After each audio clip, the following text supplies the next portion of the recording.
একবার একজন দরবেশ সাহেব রাস্তা দিয়ে যাচ্ছেন, প্রতিমধ্যে তিনি দেখতে পেলেন নদী থেকে এক কলসি পানি নিয়ে এক যুবতী সুন্দরী মেয়ে রাস্তা বেয়ে যেতেছে। দরবেশ সাহেব দাঁড়ায় গেলেন আর ওই যুবতীর দিকে এক নজরে তাকায় আছেন, চোখে পলক দেয় না। এরপরে যুবতী থমকে দাঁড়ায় গেল। শেখ সাদী রহমতুল্লাহ আলাইহি ঘটনা লিখেছেন, বাংলা কবিতার অনুবাদ করেছেন। একদা সুখদায়ক প্রমোদা বদন, দর্শন করি মম ঝরিল নয়ন। হেসে কহে সে রূপসী সবিস্ময় মন, কহ দেখি মহাশয় কহ কি কারণ।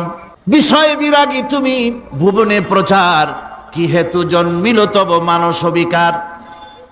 যুবতী মেয়েটি বলছে, ওগো দরবেশ সাহেব, হুজুর সাহেব, আমি একটা যুবতী মেয়ে লোক, রাস্তায় আমাকে একা পেয়ে আপনি আমার দিকে তাকায় আছেন আর কাঁদতেছেন।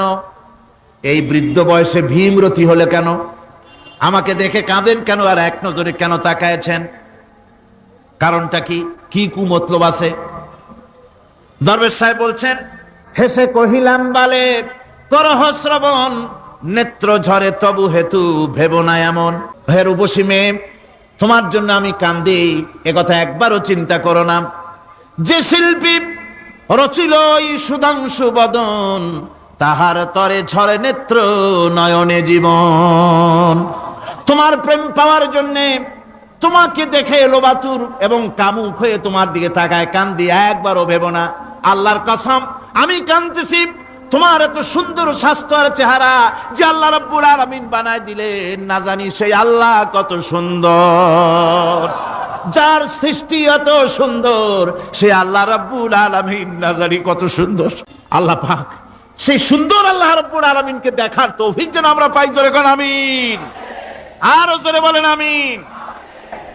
আল্লাহ পাক বলছেন, আমি সুন্দর করে সব তৈরি করে দিয়েছি। বুঝবে তারা যারা চিন্তাশীল, যারা গবেষণা করে। ইন্না ফি খালকিস সামাওয়াতি ওয়াল আরদি ওয়া ইখতিলাফিল লাইলি ওয়ান নাহার লাআয়াতিন লিউলিল আলবাব। নিশ্চয়ই যারা নাকি জ্ঞানবান, তারা রাত এবং দিনের পরিবর্তন, আকাশ এবং জমিনের সৃষ্টি ইত্যাদির ব্যাপারে, এই সৃষ্টি নৈপুণ্যতার ব্যাপারে তারা চিন্তা করে, গবেষণা করে। রাত এবং দিনের পার্থক্য মানুষের জীবন পদ্ধতিকে দুই ভাগে বিভক্ত করেছে, রাত এবং দিন। দেখেন আল্লাহর রহমত এবং কুদরত সব জায়গায়। রাত এবং দিন মানুষের জীবন চলার পথকে, জীবন পদ্ধতিকে কয় ভাগে ভাগ করেছে? দুই ভাগ। আল্লাহ পাক বলেন, ওয়াজআলনাল লাইলা লিবাসান ওয়াজআলনান নাহারা মাআশা। আমি রাতকে করেছি শান্তির বাহন, রাতকে করেছি আচ্ছাদন, শান্তির বাহন, আর দিনকে করেছি রোজগার করার জন্য। দিনের বেলায় রোজগার করবে, কামাই রুজি করবে, কল কারখানায় যাবে, খেতে খামারে যাবে, অফিস আদালতে যাবে, কাজ কাম করবে। এ কাজ করে করে শরীরের ভিতরে ক্লান্তি আসে, অবসাদ এসে যায়। আল্লাহ রাব্বুল আলামিন বলেন, আমি আবার রাত বানালাম। ওই রাতের বেলায় মানুষ যখন ঘুমায় যায়, এই ঘুম তার সমস্ত অবসাদ আর ক্লান্তি দূর করে দিয়ে সকাল বেলায় আবার তাজা মানুষ করে, সমস্ত একেবারে পরিপূর্ণ কর্মক্ষম একজন মানুষে তাকে পরিণত করে দেয়। রাতটাকে আচ্ছাদন করে দিয়েছি, দিনের কোলাহল মুক্ত রাত। সূর্যের আলোর ঝলকানি, তীব্র আলো নাই, চিৎকার নাই, আওয়াজ নাই। রাতের একটি অন্ধকার চাদর পরিয়ে দিলাম এই পৃথিবীর উপরে। রাতের একটি অন্ধকার চাদর পৃথিবীর উপরে পরিয়ে দিলাম। কোলাহল মুক্ত পৃথিবী। এখন সূর্যের তীব্র আলো আর নাই। এখন আরামে তুমি ঘুমিয়ে যাও, ঘুমাও, আবার সকালবেলা উঠে তুমি কাজ করবে। আল্লাহ পাক বলেন, আমি এভাবে ومن رحمته جعل لكم الليل والنهار لتسكنوا فيه ولتبتغوا من فضله। আল্লাহর রহমতের ভিতরে এটাও রহমত, আল্লাহর করুণা, আল্লাহর দয়া যে তিনি দিনকে করেছেন রুজি কামার জন্য, রাতকে করেছেন তিনি তোমাদের জন্য ঘুমাবার জন্য, বিশ্রামের জন্য। এই ব্যবস্থা আল্লাহ রাব্বুল আলামিন করেছেন, যিনি তোমাদেরকে দুপুর বেলায়, বিকেল বেলায়ও তোমাদেরকে অবসাদ গ্রহণের জন্য, আরামের জন্য দুপুর এবং বিকাল, সকাল ইত্যাদি তৈরি করেছেন। কোরআন শরীফের ভিতরে আল্লাহ পাক এ সমস্ত কথাগুলি ব্যাখ্যা সহকারে বলে দিচ্ছেন যে আমার রহমত ওয়াসিআত রাহমাতি কুল্লে সেই সমস্ত জিনিসে চতুর্দিকে তুমি যেখানে আছো তার চতুর্দিক আকাশ এবং জমিন আমার রহমত তোমাকে ঘিরে রেখেছে। এ কোরআন নাজিল করেছেন সেই আল্লাহ, সেই রহমান যার দয়া সর্বত্র ছড়িয়ে আছে। আল্লাহ পাক বলছেন এরপরে তোমাকে সৃষ্টি করলাম, জমিন সৃষ্টি করলাম খাবারের জন্য। আমার রহমতের বিষয়টা দেখো, আমি এমন দয়াবান, এমন মেহেরবান। এবার তোমার খাবারের জরুরত হলো তুমি কি খাবে, সেজন্য এই জমিনে ফসলের ব্যবস্থা আমি আল্লাহ করেছি। জোরে বলেন সুবহানাল্লাহ। জমিন শুকায় গেছে, আল্লাহ বলেন জমিন ভিজাবার দায়িত্ব আমি নিলাম। আল্লাহুল্লাযী আরসালার রিয়াহা ফাতুসিরু সাহাবা। সমুদ্রের পানি, লবণাক্ত পানিগুলি বাষ্পীয় আকারে উত্থিত হয়ে যায়, মেঘমালায় পরিণত হয়ে যায়। বাতাসকে বলি এই মেঘকে টেনে নিয়ে যাও অমুক জায়গার উপরে। মেঘ চলে এলো। আল্লাহ বলেন ফাসুকনাহু ইলা বালাদিন মাইয়িতিন ফাআহইয়ানা বিহিল আরদা বাদা মাউতিহা কাযালিকান নুশুর। আল্লাহ পাক বলছেন বৃষ্টির পানি পড়লো, মরা জমিন জিন্দা হয়ে গেল। এই মরা জমিন জিন্দা হলো। এরপরে তুমি বীজ বপন করলে, ধান বপন করলে, গম বপন করলে, মাটির খাসলাত হলো সব পচায় দেওয়া। মাটির খাসলাত কি কথা বুঝেন না? মাটির ধর্মটা কি? পচায় দেওয়া। যা রাখেন পচে যাবে, লোহা রাখেন জং ধরে যাবে, পাথর রাখেন আস্তে আস্তে, এ ধরনের যেসব জিনিস রাখেন আস্তে আস্তে করে ধ্বংস হয়ে যাবে, পচে যাবে।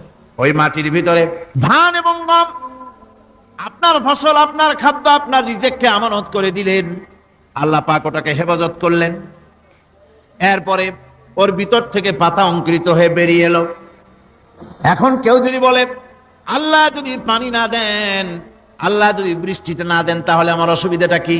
আল্লাহ বলেন দেখো বৃষ্টিটা তো আমি দিলাম। বৃষ্টিটা কে দিলেন? আল্লাহ পাক বলেন আফারাআইতুমুল মাআল্লাযী তাশরাবুন আআনতুম আনজালতুমুহু মিনাল মুজনি আম নাহনুল মুনজিলুন। তোমরা যে পানি পান করো, আকাশ থেকে এই পানিটা কে বর্ষণ করে? তুমি করো না আমি করি? কে করে জোরে কোন? আল্লাহ পাক বলছেন আমি পানি বর্ষণ করি। সেই পানিটা এই যে বঙ্গোপসাগরের পানি, আপনাদের কর্ণফুলীর পানি, মিষ্টি না নোনা? কি পানি জোরে কোন? এই নোনা পানি আকাশে উঠলো। আল্লাহ পাক বলেন ইচ্ছে যদি করতাম লাউ নাশাউ জাআলনাহু জাজান ফালাউলা তাশকুরুন। পানি উঠালাম, নোনা পানি, ইচ্ছে করলে লবণাক্ত অবস্থায় অবতীর্ণ করে দিতে পারতাম, জমিনের ফসল সব নষ্ট হয়ে যেত। কিন্তু আমি নোনা পানি উঠায়া ওই পানিগুলিকে মিষ্টি করে আমি নাজিল করে জোরে কান সুবহানাল্লাহ। আল্লাহ পাক বলেন গাছ উদ্গত করে দিলাম, গাছ এবার বড় হলো। এই গাছ আল্লাহ রাব্বুল আলামিন এই গাছ তৈরি করলেন। এই গাছ শুধু আপনার জ্বালানি দেয় না, গাছ শুধু ফল দেয় না, এই গাছ মানুষের জন্য, গাছ হচ্ছে বন্ধু। মানুষের জন্য গাছ কি জোরে কোন? কি বন্ধু। সেই বন্ধুরে জন্মের কাটা কাটবেন নাকি? এই গাছ তৈরি হচ্ছে। গাছ বন্ধু কি করে? গাছ বন্ধু হচ্ছে আমরা যে শ্বাস প্রশ্বাস নেই, মুখের থেকে নাকের থেকে যে শ্বাসটা ফেলি, সেটা হচ্ছে আমরা গ্রহণ করি বাতাস থেকে অক্সিজেন, ছেড়ে দেয় কার্বন ডাই অক্সাইড। এটা হচ্ছে বিষ। এটা কি? আমরা নিলাম পরিশুদ্ধ অক্সিজেন, নিলাম, ছেড়ে দিলাম এটাকে বিষ করে, এই বিষটা ছড়িয়ে গেল। এখন এই বিষ যদি আল্লাহ পরিশুদ্ধ করার কোন ফ্যাক্টরি না বানাতেন, তাহলে পৃথিবীর সমস্ত প্রাণী মরে। সুবহানাল্লাহ কইতে ইচ্ছে করে না? আল্লাহ পাক কি ব্যবস্থাটা করলেন! কোন দুনিয়ার ফ্যাক্টরি নাই মানুষ যে বিষাক্ত করে দেয় আবহাওয়াকে, সেটাকে রিফাইন করার ব্যবস্থা মানুষের কাছে নাই। আল্লাহ ব্যবস্থা করেছেন কি? আল্লাহ পাক গাছ বানায় দিলেন। গাছের সবুজ শ্যামল রং, ঘাসের সবুজ শ্যামল রং, তার খাদ্য হতেছে আপনি যেটা ছেড়ে দেন, আপনার জন্য যেটা বিষ, সেটা হচ্ছে তার জন্য খাদ্য। কার্বন ডাই অক্সাইড গাছ টেনে নেয়, সারা রাত টানতে থাকে অক্সিজেন থেকে, বাতাস থেকে সারা রাত টানতে থাকে কার্বন ডাই অক্সাইড, খাবার হিসাবে সে টেনে নেয়। আর দিনের বেলা যখন রোদ ওঠে, সূর্যের উত্তাপ আর গাছের সবুজ রং দুটোতে মিলে এক প্রকারের রন্ধন ক্রিয়া হয়, রাঁধা হয়। সেই রান্নার মাধ্যমে গাছের ভিতর থেকে গাছ আবার অক্সিজেন মানুষের জন্য, প্রাণীর জন্য ছেড়ে দেয়। সুবহানাল্লাহ। তো গাছ আপনার জন্য বন্ধু, একদিকে গাছ আপনার এই কাজ করলো, ফার্নিচার বানাইলো, ছায়া দিল, ফল দিল। আল্লাহ পাক বলেন এই গাছগুলি কে তৈরি করলো? মিয়া তুমি করছো? না, আমি করছি। আমি আমার রহমত দিয়ে তোমার গাছ বানাই দিলাম। এরপরে ফসল দিলাম, ফসল হলো, তোমার তরি তরকারি হলো, সবকিছু তোমার হয়ে গেল। এবার ফসল দেখা মানুষে যখন দেখে জমিনে বড় বড় ধানের গোছা হয়েছে, মোটা মোটা ধানের গোছা হয়েছে, মোছে তখন তেল মাখে আর নতুন নতুন গানের আয়োজন করে। আল্লাহ রাব্বুল আলামিন বলেন লাউ নাশাউ লাজআলনাহু হুতামান ফাযানতুম তাফাক্কাহুন। আমি যদি ইচ্ছে করি তোমার জমিনের সমস্ত ফসলটাকে আমি সম্পূর্ণ কুটায় পরিণত করে দিতে পারি, তুষে পরিণত করে দিতে পারি। পারেন না? ধানের ভিতরে আল্লাহ যদি চাউল না দেন তাহলে সব তুষ হয়ে যাবে না? তখন কি করবেন আপনারা? মহান আল্লাহ রাব্বুল আলামিন বলছে দেখো এইভাবে করে তোমার ফসলের ব্যবস্থা আমি আল্লাহ করেছি। আমি রহমান, আমি আল্লাহ পাক কি এমন রহমান। আজ জমিনের ফসল বৃদ্ধির জন্য ইউরিয়া, সুপার সালফেট, সালফার সারের ব্যবস্থা হয়েছে, নানান জাতের সারের ব্যবস্থা হয়েছে।